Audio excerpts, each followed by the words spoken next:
निगमकल्पतरोर्गलितं फलं सुखमुखादमृतद्रवसंयुतं पिबत भागवतं रसमालयं मुहुरहो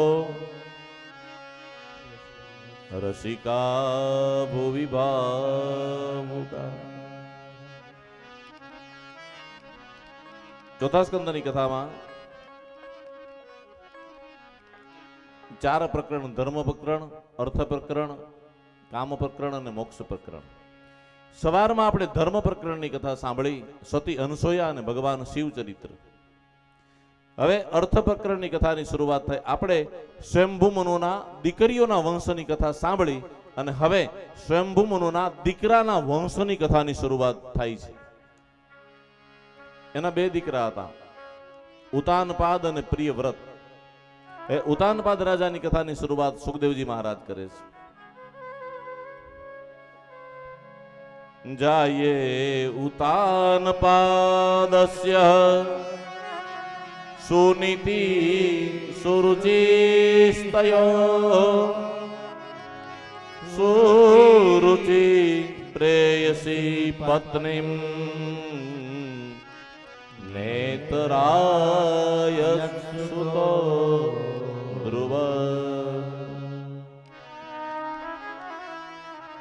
ઉતાનપાદ રાજા, એને બે રાણી છે, સુનીતિ સુરુચિ.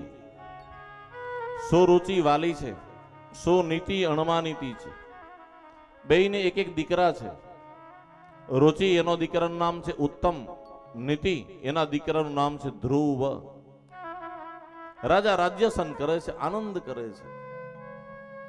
આટલી કથા કહ્યા પછી અહીંયા પૂજ્યપાદ ડોંગરેજી મહારાજ એનું અધ્યાત્મ દર્શન આપણને કરાવે. એ કે આ ઉતાનપાદ એટલે બીજો કોઈ નહીં તો કે આ જીવ કે ક્યારનો કે માતાના ગર્ભમાં હતો એ જીવની કલ્પના કરી છે. ઉતાનપાદ, ઉત એટલે અધર, પાદ નામ પગ. માતાના ગર્ભમાં અધર પગ ઊંધા માથે આ જીવાત્મા તપસ્યા કરતા આ જીવની કથા કહી છે.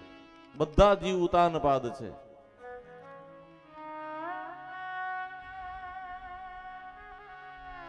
ઉતાનપાદ રાજાને બે રાણી, સુનીતિ અને સુરુચિ. આપણે બે રાણીઓ છે, નીતિ અને રુચિ.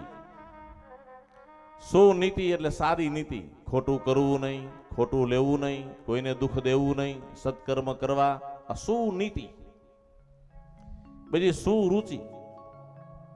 સુરુચિ એટલે સારું રાચવું, સારું પહેરવું, સારું રહેવું, સારું ઓઢવું, સારું ફરવું, સારું જમવું. આ સુરુચિ. નથી કે અમને આમાં બહુ રુચિ. પણ જો રાજાને રુચિ વાલી હતી, નીતિ અણમાનીતી હતી. આપણને એમ જ છે, આપણને રુચિ વાલી છે, નીતિ અણમાનીતી છે. રુચિ વાલી લાગે. રુચિ કોને કહેવાય ખબર છે? ઇન્દ્રિયો આપણા શરીરમાં જેટલા જેટલા વિષય ભોગ માગે એટલા એને આપી, એનું નામ સુરુચિ.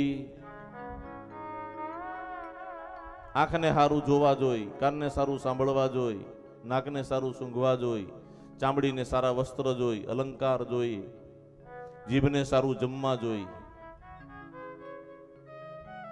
પણ આ બધું માપે હોય ત્યાં સુધી વાંધો નહીં. પણ કોક તો આમ એટલું બધું ખાય, એટલું બધું ખાય,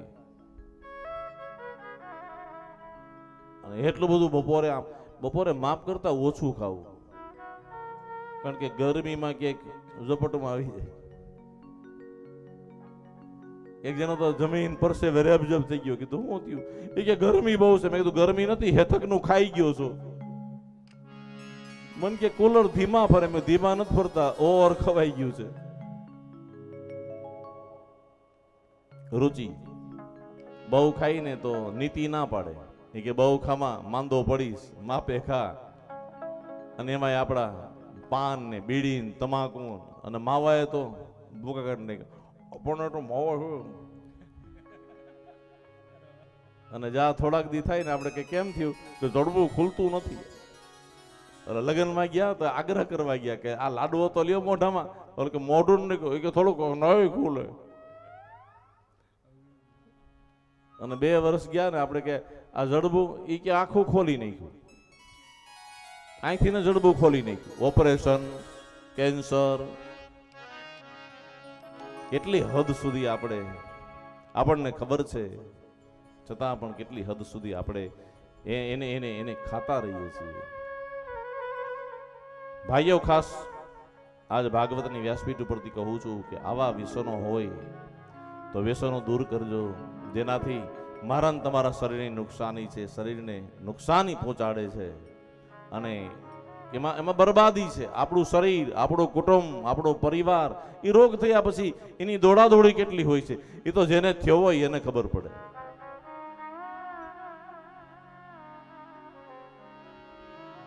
એટલે વ્યસનો છોડજો.